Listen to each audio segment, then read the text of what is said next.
살아가면서 낙심하는 일을 만나곤 합니다. 그리고 그 낙심이 깊어지면 절망에 이르게 됩니다. 인생이 절망하는 것은 소망이 보이지 않기 때문에 그렇습니다. 요즘 수험생들이 살아가는 그 삶의 모습을 보면 정말 아이들이 어떻게 이 시간을 견뎌낼까 하는 그런 초인적인 삶을 우리 아이들이 살잖아요. 그런데 그 시간을 견뎌내요. 어떻게 견뎌낼 수 있습니까? 끝이 있기 때문에. 수험생들이 견디는 것은 수능이라는 날짜, 입시가 끝나는 날짜, 그 끝이 정해져 있기 때문에 그 힘들고 고통스러운 시간을 견뎌냅니다. 군 복무 중인 군인들은 무엇으로 견뎌내죠? 그렇죠. 저녁 날짜로 견뎌냅니다. 달력에 하나씩 한 칸씩 지어가면서 이날 저녁한다. 그 날짜로 힘든 시간을 견뎌내는 거죠. 터널이 아무리 길어도 끝이 있다는 것을 알면 그 어둡고 긴 터널을 지나갈 힘이 생깁니다. 그런데 끝이 보이지 않을 때, 아무리 애를 써도 정말 소망이 보이지 않을 때, 그때 절망하게 됩니다. 다니엘서를 묵시문학이라고 하거든요. 묵시는 하나님께서 고통받는 성도들에게, 고난 가운데 있는 성도들을 위로하기 위해서, 소망을 주기 위해서 주신 말씀입니다. 왜냐하면 그들에게는 이 암울한 때가 언제 끝날 때를 알 수가 없어요. 지금 바벨론의 포로로 있는 유다의 백성들, 그들은 바벨론의 포로였다가 페르시아의 또 포로가 됩니다. 이 생활이 언제 끝날지를 알 수가 없습니다. 끝이 없기 때문에 절망할 수밖에 없는 상황이죠. 성경은 하나님께서 이렇게 핍박과 고난 가운데 절망할 위기에 놓인 성도들을 위해서 특별한 방법으로 그들에게 하나님의 말씀을 전합니다. 그게 바로 묵시예요. 묵시는 미래에 벌어질 일들과 하나님의 심판을 상징적으로 표현해서 알려주는 겁니다. 말하자면 지금 언제 끝날지 모르는 이 상황 가운데 이것이 언제 끝난다는 것을 알려주신다는 거예요. 아주 특별한 방법으로. 묵시로 번역된 단어가 아포칼립시스라는 단어인데요. 덮개를 벗기다, 밝히다, 드러내다, 이런 뜻을 가지고 있습니다. 가려져 있는 것이 펼쳐져서 나타내는 것이고 숨은 것이 드러나는 겁니다. 이것이 묵시입니다. 반응을 잘하네요. 하나님께서 감춰졌던 자신의 뜻을 성령을 통해서 알려주시는 거죠. 성경의 대표적인 묵시가 다니엘서와 요한계시록입니다. 그리고 이사야서 24장에서 27장, 요엘서 3장, 스가랴 9장에서 14장, 그리고 마태복음의 24장이 이 묵시에 해당하는 본문입니다. 하나님께서 왜 묵시로 말씀하신다고 했습니까? 고통 가운데 정말 소망이 보이지 않는 성도들을 위로하고 소망을 주시기 위해서. 다니엘서와 요한계시록이 쓰여진 시기는 모두 하나님의 백성들이 핍박과 박해를 받던 시기에 쓰여졌습니다. 이 고통의 끝이, 이 어둠의 끝이 정말 끝은 있는지 알 수 없는 그들에게 하나님께서 미래를 특별한 상징을 통해서 보여주심으로 그들에게 숨 쉴 수 있도록, 소망을 가질 수 있도록 도우시는 거죠. 그러나 묵시는 말 그대로 감추어진 것이 드러나는 상징이기 때문에 완벽한 해석을 이 땅에 누구도 할 수가 없습니다. 그래서 묵시를 가지고 이단들이 많이 생기죠. 왜냐하면 이렇게도 해석이 가능하고 저렇게도 해석이 가능할 수 있도록 이 상징이다 보니까, 그래서 많은 이단들이 이 묵시를 가지고 그들의 교리를 만듭니다. 그래서 우리는 하나님께서 보여주시고 해석해 주신 것까지만 알 수가 있습니다. 그런데 그것으로도 이 땅에 고통받는 백성들은 하나님 주시는 뜻을 알 수가 있고, 그리고 위로와 소망을 얻습니다. 캠프턴이라는 신학자가 묵시를 대하는 올바른 태도를 이렇게 말씀했어요. 묵시 문학을 잘 이해하려면 겸손과 경외심을 품고 다가가야만 한다. 인간의 힘으로 그 상징과 꿈, 기이한 환상들을 다 알 수가 없기 때문에 하나님 앞에 겸손과 그리고 경외심을 품고 다가가야 되는 것, 이것이 묵시를 대하는 올바른 태도라는 겁니다. 이제 우리가 이 다니엘서 7장 이후에 나오는 본문, 이 묵시의 내용들을 함께 말씀을 통해서 은혜를 받을 텐데요. 우리 안에 우리의 궁금증을 가지고 성경을 다가서는 것이 아니라 성경이 우리에게 보여주시는 그 내용을 통해서 하나님의 위로와 소망을 듣는 우리 성도님들 되시길 축원합니다. 가장 고통스러운 시간, 정말 절망할 수밖에 없는 그 시간에 하나님께서 이 말씀을 통해서 위로와 소망을 주셨다면 동일하게 오늘 우리에게도 하나님께서 이 다니엘서 7장의 말씀을 통해서 위로와 소망을 주시는 줄 믿습니다. 묵시를 통해서 주시는 하나님의 소망 첫 번째는 짐승은 아주 강력하지만 반드시 무너진다는 것입니다. 다니엘은 바람이 부는 바다에서 네 짐승이 나타나는 환상을 봅니다. 오늘 7장 1절부터 나오는 그 내용을 보면 다니엘이 꿈을 꾸거든요. 그리고 꿈속에서 환상을 봅니다. 그 꿈에 네 짐승이 나오는데 이 네 짐승은 네 나라를 상징한다고 하고 그것을 오늘 본문에 우리가 읽었습니다. 첫 번째 등장한 짐승은 독수리 날개를 한 사자입니다. 사자인데 날개가 있어요. 이것은 느부갓네살 왕과 바벨론을 의미합니다. 그리고 다니엘이 본 환상에 보면 이 날개를 가진 사자에서 날개가 나중에 떨어져 나가요. 그리고 이 사자가 네 발로 걷는 것이 아니라 두 발로 섭니다. 그리고 성경을 보면 사람의 마음을 받았다고 말해요. 이것은 느부갓네살 왕이 하나님이 주시는 그 꿈대로 그가 왕자에서 폐위되고 그 다시 돌아온 이후에 하나님을 경외하는 마음을 갖게 된 것. 그래서 그가 짐승의 상태가 아니라 하나님의 형상대로 회복된 모습을 갖게 된 것을 보여주는 내용입니다. 두 번째 등장한 짐승은 곰입니다. 이 곰은 바벨론에 이어서 큰 제국을 이룬 메대와 바사 제국을 상징합니다. 근데 이 곰이 이 다니엘의 꿈 환상에 보면 몸의 한쪽을 들었다 이렇게 표현합니다. 그것은 메대와 바사 이 두 나라가 연합해서 제국을 세웠는데 그 중에 한 나라가 더 강력했던 것을 묘사하는 내용입니다. 근데 이 곰이 얼마나 탐욕이 많은지 그의 이에 갈비뼈 3개를 물고 있었다고 말하죠. 그것은 이 메대와 바사 제국이 아주 탐욕스럽게 제국을 확장했던 모습을 성경이 우리에게 알려주는 내용입니다. 그리고 세 번째 등장하는 짐승은 표범입니다. 지금 제가 동물의 왕국을 하고 있는 것이 아닙니다, 여러분. 지금 다니엘의 꿈에 나타난 환상이죠. 네, 표범. 가장 빠른 속도로 움직이는 표범. 그런데 성경에 보면 날개까지 있어요. 그리고 머리는 4개예요. 말 그대로 괴물이죠. 이 짐승은 헬라 제국과 또 우리에게 잘 알려진 알렉산드로스 대제를 상징합니다. 헬라 제국은 유례없는 속도로 페르시아 제국을 정복하고 세계를 정복했습니다.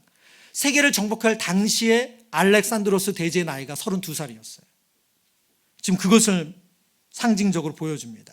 그리고 네 번째 등장하는 짐승은 그 모양은 설명되는데 이 땅에는 없는 동물이에요.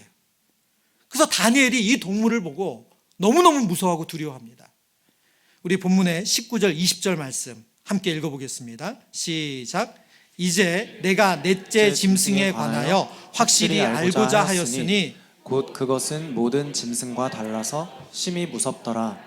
그 이는 쇠요 그 발톱은 노시니 먹고 부서뜨리고 나머지는 발로 밟았으며 또 그것의 머리에는 10뿔이 있고 그 외에 또 다른 뿔이 나오매 3뿔이 그 앞에서 빠졌으며 그 뿔에는 눈도 있고 큰 말을 하는 입도 있고 그 모양이 그의 동료보다 커 보이더라. 아멘. 예, 이런 본문을 읽고 아멘하기가 참 쉽지 않죠. 여러분, 이게 우리가 뭐 읽긴 읽었지만 이게 무슨 내용인지 알기가 어려워요. 이 짐승은 이는 쇠고요, 발톱은 노시고 그리고 나머지는 발로 밟고 있대요. 머리에는 10뿔이 있는데 그리고 다른 뿔이 하나가 나와서 앞에 나온 3개 뿔을 밀어낸대요. 그리고 그 뒤에 나오는 뿔에는 눈도 있고 큰 입도 있대요. 말 그대로 괴물이죠.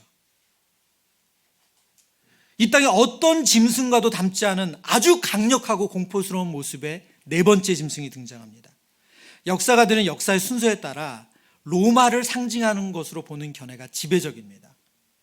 성경은 이 다니엘이 이 네 번째 짐승을 보고 오늘 본문에 보니까 심히 무서워했다고 말합니다. 지금 다니엘서 7장에 나온 심히 무섭다는 단어는 앞에 다니엘서에 쓰인 적이 있어요.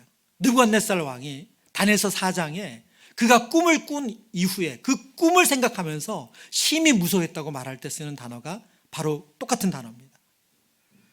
그 꿈의 내용이 뭐였냐면 느부갓네살 왕이 왕위에서 폐위된다는 내용이었어요. 지금 다니엘이 얼마나 공포스럽고 두려움을 가졌는지를 보여줍니다. 여러분, 성경은 우리에게 사단과 그리고 그 세력이 우리를 넘어뜨리고 공격한다는 것을 반복적으로 우리에게 알려주고 있습니다. 창세기 3장 이후로 사단은 끊임없이 우리를 하나님부터 멀어지게 하고 그리고 우리가 하나님의 백성답게 살지 못하도록 우리를 공격합니다. 그런데 우리는 이 메시지를 가볍게 들을 때가 참 많습니다. 강해 설교자로 유명하신 마틴 로이드 존스 목사님이 수십 년 전에 한 인터뷰에서 이런 말을 하셨어요. 교회가 병든 주된 이유 중 하나는 사탄을 잊어버린 것이라고 확신합니다. 교회가 병든 주된 이유는, 성도가 병든 주된 이유는 사탄이 우리를 공격하고 있다. 사탄이 우리를 무너뜨리려 한다. 그것을 잊어버리고 산다는 거예요, 우리가. 여러분, 우리가 나만 잘하면 내가 이렇게 애쓰고 저렇게 노력하고 그러면 잘 될 거야. 여러분, 그렇지 않습니다. 왜요? 사탄이 우리가 하나님의 백성답게 사는 걸 원하지 않기 때문에 그래요. 내가 아무리 옳은 길로 가길 원해도 끊임없이 장애물을 놓고 함정을 파고 그리고 우리의 마음을 다른 길로 시선을 두게 하는 것이 사탄과 그 세력이 하는 일이라는 거예요. 우리가 마음이 무너지는 일들, 건강, 물질, 자녀 교육, 직장, 노후, 우리가 불안해하고 두려워하는 그 생활 이면에는 다 사단과 그 세력의 교묘한 유혹과 그리고 위협이 있습니다. 그러나 오늘 성경은 이 사단의 강하고 무서운 공격 앞에 무력한 우리이지만 소망이 있다고 알려주고 있어요. 그 소망이 25절, 26절입니다. 그가 장차 지극히 높으신 이를 말로 대적하며 또 지극히 높으신 이의 성도를 괴롭게 할 것이며 그가 또 때와 법을 고치고자 할 것이며 성도들은 그의 손에 붙임받아 한 때와 두 때와 반 때를 지내리라. 26절 같이 읽습니다. 그러나 심판이 시작되면 그는 권세를 빼앗기고 완전히 멸망할 것이요. 아멘. 지금 다니엘이 가장 무서워하는 넷째 짐승, 그리고 그 넷째 짐승의 마지막에 나온 뿔, 눈도 가지고 있고 큰 입도 가지고 있고 그 뿔이 지극히 높으신 이의 백성들을 공격한대요. 그 성도들을 괴롭게 한대요. 그러나 어떻게 됩니까? 26절에 그러나 심판이 시작되면 그 권세를 빼앗기고 완전히 멸망할 것이라고 말합니다. 여러분, 우리가 느부갓네살 왕을 묵상하면서 느부갓네살 왕의 마지막 결론이 뭐였죠? 지극히 높으신 이를 그가 경외하게 되는 거였어요. 엘 엘리온, 지극히 높으신 하나님을 표현하는 거죠. 지금 사단은 지극히 높으신 하나님을 말로 조롱하고 그 백성들을 공격하고 괴롭힙니다. 그러나 심판이 시작되면 완전히 멸망당한대요. 본문에 쓰인 완전이라고 번역된 히브리어는 끝, 결말 이런 의미를 가진 단어입니다. 그리고 멸망된다라는 단어는 말 그대로 소멸되다, 사라지다는 뜻이에요. 여러분, 끝나면 그 이유는 없죠. 나타나지 않아요. 더 이상 나타나는 일이 없다. 오늘 성경이 사단이 그 세력이 더 이상 나타나는 일이 없는 일이 우리에게 있다고 말씀하고 있습니다. 아무리 우리를 죽일 듯이 우리를 어떤 교묘한 방법으로 무너뜨리려고 해도 그 사단이 끝나는 날이 있다는 거예요. 성도는 사단과 세상, 이 세상은 사단이 우리를 무너뜨리려고 하는 그 시스템을 말합니다. 성도는 그 사단과 세상을 절대 우습고 가볍게 보아서는 안 됩니다. 왜냐하면 우리가 싸워서 이길 수 있는 존재가 아니에요. 여러분, 그런 대상이 아니에요. 여러분, 우리가 사단보다 지혜롭지 않습니다. 성도들이 사단보다 힘이 세지 않아요. 여러분, 그것은 우리가 정말 착각하는 거예요. 성경은 그렇게 말하지 않습니다.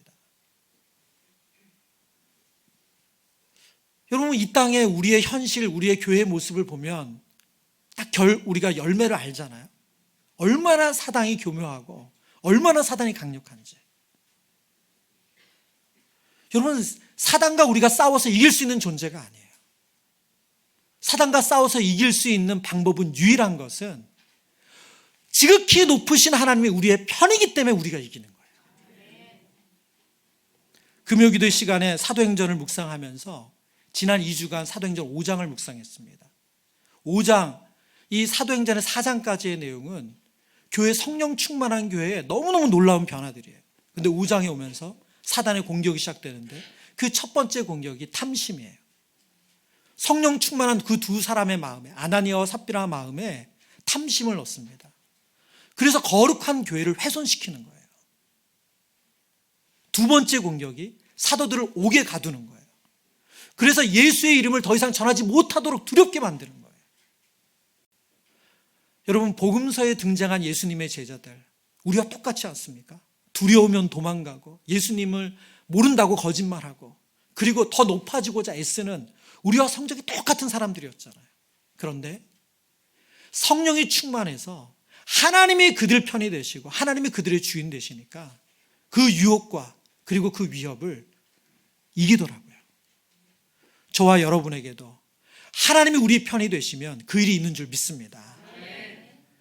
그러나 이 사단과 세상의 위협은 반드시 끝이 있다는 것, 완전한 멸망이 있다는 것, 그것이 하나님 주신 소망인 줄 믿습니다.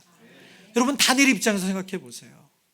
지금 다니엘은 포로가 된 지, 지금 바벨론의 포로가 됐고, 이제 지금 오늘 본문의 꿈을 꿀 당시에는 여전히 벨사살 왕이 바벨론 왕이었어요. 원년이니까. 그러니까 페르시아 제국이 오지 않았죠. 근데 언제 이 나라가 무너질지도 모르고 그 이후에도 어떻게 될지도 몰라요. 너무나도 막막한 그때 하나님께서 어떤 소망을 주시는 거예요? 끝이 있다. 이 제국들 완전히 무너지는 그날이 있다. 너희를 아무리 두렵게 해도 그 나라들 끝난다. 묵시를 통해서 주시는 소망의 두 번째는 영원한 왕으로 오신 예수 그리스도가 우리에게 오시는 겁니다. 다니엘서 7장 13절 14절 말씀, 내가 또 밤에 환상 중에 보니 인자 같은 이가 하늘 구름을 타고 와서 옛적부터 항상 계신 이에게 나아가 그 앞으로 인도되매 그에게 권세와 영광과 나라를 주고 모든 백성과 나라들과 다른 언어를 말하는 모든 자들이 그를 섬기게 하였으니 그의 권세는 소멸되지 아니하는 영원한 권세요 그의 나라는 멸망하지 아니할 것이니라. 아멘. 다니엘의 꾼 꿈은 두 파트로 나눠지는데요. 첫 번째 파트는 네 짐승의 등장이고요. 그리고 두 번째 파트는 천상의 세계를 보는 거예요. 지금 오늘 우리가 읽은 본문은 다니엘이 두 번째 꿈의 파트를 설명해 주고 있습니다. 그런데 이 파트의 내용을 볼까요? 내가 또 밤에 환상 중에 보니 인자 같은 이가 하늘 구름을 타고 와서 옛적부터 항상 계신 이에게 나아간대요. 옛적부터 항상 계신 분이 누구십니까? 하나님이시죠. 그 하나님께 인자 같은 이, 인자가 뭡니까? 사람이죠. 사람 같은 분이 나아간대요. 여러분, 이 인자 같은 분, 요한복음에 자주 등장하는 표현 아닙니까? 바로 예수 그리스도를 상징하는 말씀입니다. 알리스테어 백 목사님이 이 본문의 내용을 이렇게 설명을 했어요. 이 장면에서 예수님이 무엇을 하고 계신지 눈여겨보라. 예수님은 옛적부터 항상 계신 이에게 나아가고 계신다. 옛적부터 항상 계신 이로부터 오고 계신 것이 아니다. 지금 예수님께서 하나님께서 보내셔서 오고 계신 것이 아니라 하나님께로 가고 있다는 거예요. 이 본문의 내용이. 그러면서 설명을 하십니다.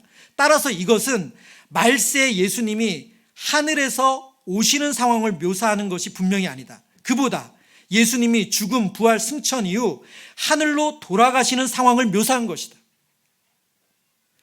여러분, 우리는 예수님이 이 땅에 인간의 몸으로 오셔서 십자가에 죽으시고 그리고 장사 지내셨다가 다시 살아나시고 하나님 우편에 계시다는 이 내용을 신약의 성도로서 알고 있어요. 그렇죠? 우리에게는 이게 비밀이 아니에요. 감춰진 것이 아니에요. 그러나 다니엘의 입장에서는 어떻습니까? 메시아가 오실 것을 모르는 다니엘의 입장에서는 어때요? 너무 놀라운 일이죠. 사람 같은 분이 오신대요. 그분이 영원한 권세를 가지고 만왕의 왕이 되셔서 영원한 왕으로 옛적부터 계신 분에게 나아가는 장면을 지금 다니엘이 꿈속에서 환상으로 보는 거예요.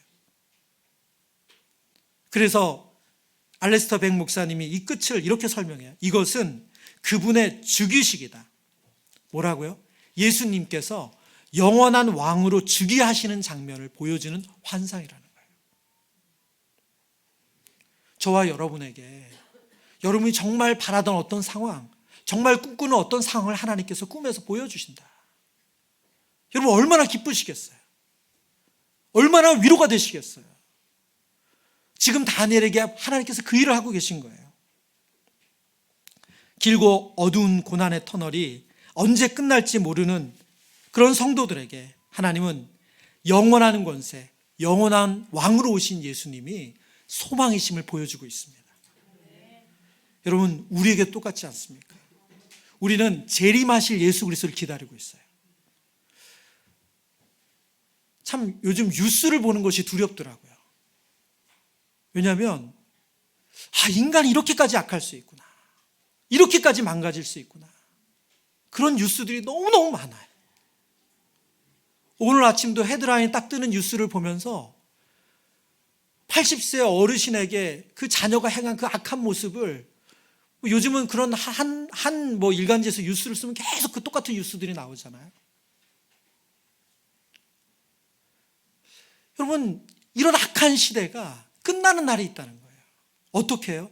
영원한 왕으로 오신 예수 그리스도를 통해서 우리에게 참된 하나님 나라를 회복하실 그날이 있다고 성경은 말씀합니다. 요한계시록 17장 14절 말씀입니다. 그들이 어린 양과 더불어 싸우려니와 어린 양은 만주해 주시오 만왕의 왕이심으로 그들을 이기실 터이요 또 그와 함께 있는 자들 곧 부르심을 받고 택하심을 받은 진실한 자들도 이기리로다. 요한계시록은 상징의 표현이 달라졌어요. 예수님을 뭐라고 표현합니까? 어린 양이래요. 요한복음에 세례 요한이 예수님이 오실 때 뭐라고 불렀습니까? 보라, 세상 죄를 지고 가는 하나님의 어린 양이로다. 다니엘에게는 어린 양으로 오실 예수 그리스도가 아니라 인자 같은 사람으로 오실 예수님을, 그 감춰진 비밀을 보여줬지만 우리에게는 그 어린 양으로 오시는 예수 그리스도를 보여주고 있습니다. 그분이 어떻게 하신다고요? 만주의 주가 되시고 만왕의 왕이 되신대요. 그래서 세상을 무너뜨리는 그 모든 사단과 그 세력을 이기신대요. 그런데 여러분 그 다음 내용 볼까요? 17장 14절 한 번 더 보여주세요. 또부터 시작되죠. 우리 또 그와 함께 읽습니다. 또 그와 함께 있는 자들 곧 부르심을 받고 택하심을 받은 진실한 자들도 이기리로다. 아멘. 여러분 부르심을 받고 택하심을 받은 자들이 누구입니까? 바로 성도죠. 예수님의 은혜로 부름을 받아서 하나님의 자녀가 된 성도예요. 그런데 성경은 어린 양이 이기신 것처럼 그와 함께 이긴 성도들도, 그와 함께 있는 성도들도 이긴다고 약속하십니다. 여러분, 우리에게 소망으로 오신 예수 그리스도가 저와 여러분을 이 땅에 그 악한 세상 속에서 거룩하게 살지 못하도록 하는 이 세상의 위협 속에서 우리를 이기게 하신 줄 믿습니다. 여러분, 다니엘에게 인자처럼 오신 그분이 소망이셨다면 우리는 어린 양으로 오신 예수 그리스도가 소망이신 줄 믿습니다.